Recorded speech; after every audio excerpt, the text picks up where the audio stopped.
বনিতা, শিশু, যুবক, এমনকি গৃহস্থ বধূদের কাছে আপনি তদন্ত করে দেখুন আমার রাজা কোনোদিন কোনো অন্যায় করেছে পিতা। ওই তদন্ত করবার মতো সময় আমাদের হাতে নেই। দারোগা বাবু, শুনুন, সামনে যখন ব্যাজুর আছে শাস্তি কিন্তু তাকে পেতেই হবে। সেটা আজ না হয় কাল না হয় পরশু। অতএব সে তার নিজের মঙ্গল চায়, তাহলে কাল সকাল 10টার মধ্যে যেন থানায় হাজির হয়। আর যদি না হয় তাহলে জানবেন আইন মোতাবেক কিন্তু আমি অ্যাকশন নিতে বাধ্য হব। এসো, এসো গৌতম। ঠিক আছে। এই যে রাজার মা, কিছু বুঝলেন? স্যারের কথা কিছু বুঝলেন? বুঝলাম, কিন্তু ও তো যা কাণ্ড করেছে বাঁচার কোনো পথ নেই। জেলার খানে এবার নির্ঘাত টানতে হবে। তাহলে কিছু মাল করে ছাড়ুন, দেখি কিছু করতে পারি কিনা। স্যার কিন্তু ভীষণ প্রয়োগ।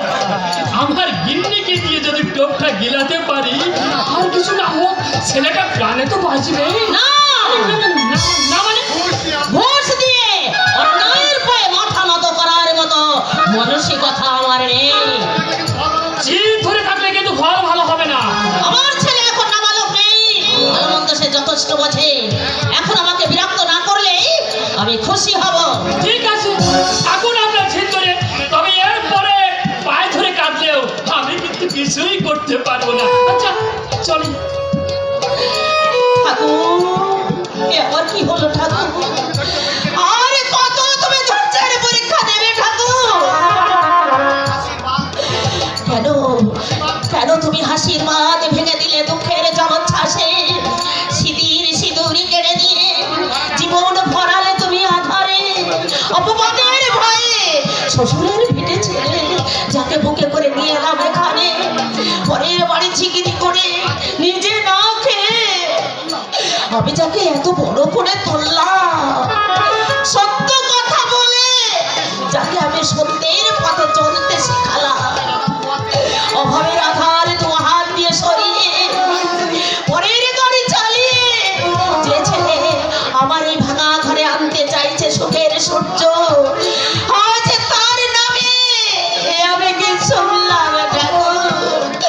তুমি বলো ঠাকুর, এখন আমি কি করবো? তুমি এখানে আমার ভীষণ খিদে পেয়েছে, আমার খেতে দেবে চলো। খাওয়ার আগে থানায় যা। হ্যাঁ থানায়, থানা থেকে পুলিশ এসেছিল কেন? তোর খোঁজে, কি বলে গেছে? তোকে হাজিরা দিতে। হাজি ও এই জন্য আমার লক্ষ্মী মায়ের মুখটা ভয়ে একেবারে পাংশ হয়ে গেছে। আমার গলাটা ছেড়ে দে রাজা, তোর ছেলে মানুষই আমার আর ভালো লাগে না। মা!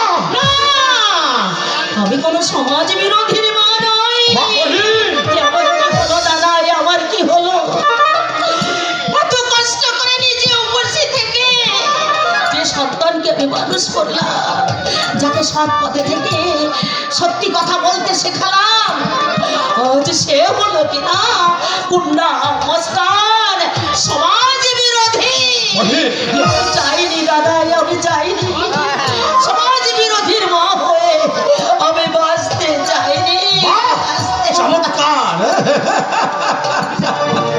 পুলিশের কথা বিশ্বাস করে সত্য মিথ্যা যাচাই না করে তুমিও চমৎকার সিদ্ধান্ত দিয়েছো মা। যা, তুমি গুন্ডা, মাস্তান, সমাজ বিরোধী। नहीं बेटा, ये बात छोड़, बिल्कुल छोड़। हमें जाने तुम्हें सच्चा नहीं अच्छा। না, না, না। আমি সাচ্চা নই। আমি সাচ্চা হলে পুলিশ আমাকে খুঁজতো না। আমি সাচ্চা হলে আমার মমতাময়ী মা আমার দিক থেকে ঘৃণায় মুখ ফিরিয়ে নিত না। রাজা! মা, জিজ্ঞাসা করুন তোমার মাকে, পৃথিবীতে এত নাম থাকতে কেন আমার নাম রাজা হলো? কেন এই রাজাকে পরের বাড়িতে ফ্যান চেয়ে খেয়ে বাঁচতে হলো? কেন গ্রামে শেখবার সুযোগ? কেন আমাকে লোকের দোকানে একটা বাসন মেজে বাঁচতে হলো? কেন কেন কেন?